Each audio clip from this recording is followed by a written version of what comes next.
The Organic Act is the legislation that creates the National Park Service and says that the purpose of the national parks is to preserve and protect the natural treasures. It uses the term wildlife and all of the cultural treasures therein for the enjoyment of future generations. That is our mission. It's the thing that we do. It's the thing we come back to every day in our work. It's the mission that drives us every day.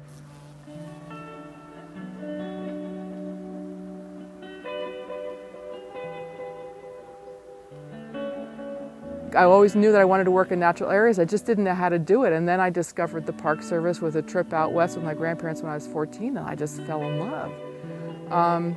But how to get here was tough.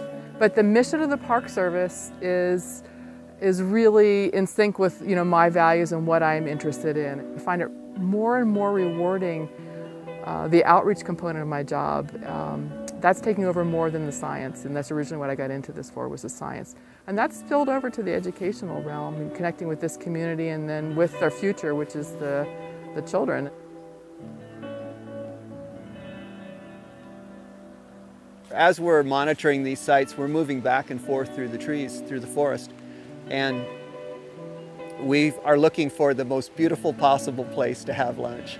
And so we have half an hour in the middle of that to sit down and enjoy some magnificent waterfall that's not even on the map, or sit underneath an enormous tree that you're just humbled by. Those are the things that I remember at the end of the week looking back. There are really two things that drive me to do this type of work. One is that it's an incredibly beautiful, awesome place to work. I'm a very lucky person that I get to work in some of the most beautiful places on earth. So that's a driver right there. The other driver from an intellectual standpoint is there is a huge diversity of life on Earth. And all of these organisms have figured out, as a particular species, a way of making a living. And each one does it somewhat differently. That's a pretty cool thing. I've always been attracted to work, sort of actionable science, I call it, or applied research, where you can actually take something that's new, it's not production mode, and apply it in a way that can be used by managers. I've always gotten a great deal of satisfaction out of that. And I think what we're doing here is that we're actually trying to predict in the future what they're going to see in terms of landslides and floods so that they can allow people to continue to enjoy Mount Rainier National Park. And I get a great deal of satisfaction where my work can actually literally be applied to something that you can see on the ground and actually gives some people enjoyment. Though it's also giving them some headaches too, I imagine. I have to admit, when I'm out on the glacier and we're carrying all the gear and we're at high elevation and you're working really hard, I definitely ask myself whether I really want to be doing this. But you look at the scenery, and there's really no other place that I would rather be at that moment. And I particularly have that feeling when I remember the scene that I saw when I'm back and I'm not carrying that gear. But the memories that I have when I'm actually out there, something I would never give up.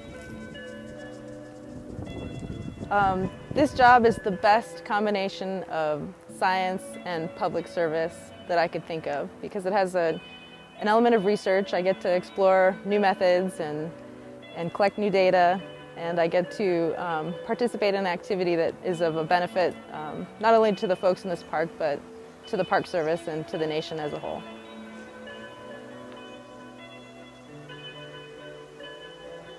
And when I come out here, to me, this is the greatest imaginable paradise.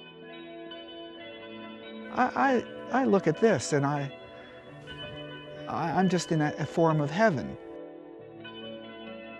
Even the most urban dweller, the most citified person, when they come out here and they see this blue sky and they smell these flowers and they just look at this spectacular scenery, they just have a great moment of self-realization.